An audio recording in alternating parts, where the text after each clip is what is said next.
এখনো স্বৈরাচাররা তারা কিন্তু চুপচাপ নেই। মনিরুল বাশার 2 দিন আগে ভারতে তাকে বর্ডার দিয়ে পাস করে পার করে দিয়েছে। কারা পার করে দিল তাকে? আমাদের স্বৈরাচার রয়ে গেছে এবং সেই স্বৈরাচার ভারতে থেকে বিভিন্ন ভাবে পরিচালনা করছে। ভারত আমাদের সঙ্গে এখন বিভিন্ন রকম চক্রান্ত ষড়যন্ত্র করছে। বৈষম্য বিরোধী ছাত্র আন্দোলনে যারা করেছেন তাদেরকে আমরা অবশ্যই স্যালুট জানাই। তাদের কৃতিত্ব আমরা তাদেরকে দিচ্ছি, যে কারণে আমাদের রাজনৈতিক দলের অঙ্গ সংগঠনের লোকেরা পিছনে থেকেছে। ওই ছাত্র আন্দোলনের সময় সামনে যায় নাই। আমরা যারা পরিচিত মুখ, আমরা কেউ সামনে যাই নাই। তার কারণ আমরা ওই ছাত্র আন্দোলনের ওদেরকেই আমরা বাহু দিয়ে, ওদেরকেই আমরা কাজ করি। ওরা বুকে রক্ত দিয়ে, এটা সত্যি কথা, তারা ওদের বুকে রক্ত দিয়ে আজকের দিনকে এনেছে। আমরা স্বাধীনতা পেয়েছি, কিন্তু আমাদের আন্দোলন চলছে, কারণ এখনো স্বৈরাচাররা তারা কিন্তু চুপচাপ নেই।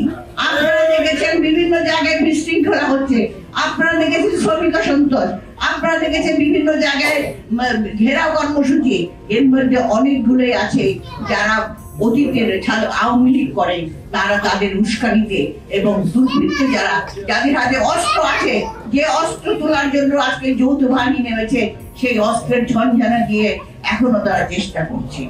আজকে আমাদের এই যে পুলিশ মনিরুল বাশার, যাকে যুগ্ম হবে পুলিশ সুপার বোধহয়, তিনি বোধহয় গতকাল 2 দিন আগে ভারতে তাকে বর্ডার দিয়ে পাস করে পার করে দিয়েছে। কারা পার করে দিল তাকে? আমরা কেন এখনো আমাদের শিক্ষা হয় নাই? আমার মা বোন, ভাই বোন সবাই তো বুকে রক্ত দিচ্ছে। যদি গণতন্ত্র প্রতিষ্ঠা করতে হয়, তাহলে সেই জন্য দরকার হলো একটা নির্বাচিত, জনগণের নির্বাচিত একটা সরকার, যারা জনগণের কাছে জবাবদিহি থাকবে, জনগণের ভোটের মাধ্যমে আসবে। সেখানে আমরা বলি নাই যে বিএনপি ক্ষমতা আসতে হবে। তাহলে আমরা যে চেষ্টা করছি, আমাদের আন্দোলন একটা লক্ষ্যে, সেটা হলো স্বৈরাচারের পতন, জনগণের ভোটের দিকে ফিরিয়ে দেওয়া, যে জনগণের সমস্ত শিক্ষা থেকে শুরু করে, স্বাস্থ্য থেকে শুরু করে, যেগুলো সব ধ্বংস করে দিয়ে গেছে সেটা। এবং আজকে আপনারা জানেন ব্যাংকে টাকা পয়সা নাই, আজকে ঋণের দায়ে আমরা জর্জরিত। এখনো দেখেন আমাদের স্বৈরাচার রয়ে গেছে এবং সেই স্বৈরাচার ভারতে থেকে বিভিন্ন ভাবে পরিচালনা করছে।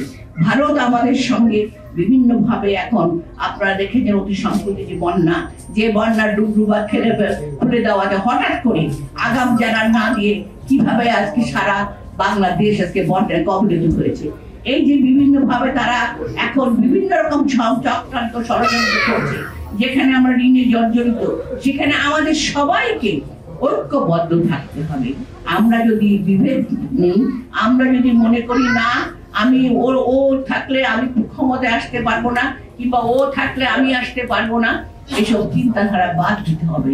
এখন বিএনপির নামে এই চাঁদাবাজি বিভিন্ন রকম কথা আসছে, কিন্তু আমরা বলতে চাই এগুলো কিন্তু বিএনপির নামে অনুপ্রবেশকারী বিভিন্ন আওয়ামী লীগের সাবধান। নতুন কোন কাউকে দলে ঢুকাবেন না, এই কারণে তার পরিচয় না জেনে, কারণ আমরা আওয়ামী লীগের এরা এখন ঢুকার চেষ্টা করবে, বিভিন্ন জায়গায় তারা ঢুকছে। আমাদের যে বিভিন্ন রাজনৈতিক নেতৃবৃন্দ, আমাদের যুগপৎ আন্দোলন চলছিল, সেই যুগপৎ আন্দোলন ওনারাও কিন্তু আমাদের সঙ্গে আছেন, ওনারাও আন্দোলন করেছেন এবং ওনারা আমাদের সঙ্গে থেকে একসাথে ঐক্যবদ্ধ ভাবে কিন্তু আমরা কাজ করেছি। এখন চাই সমগ্র জাতি ঐক্যবদ্ধ থাকা।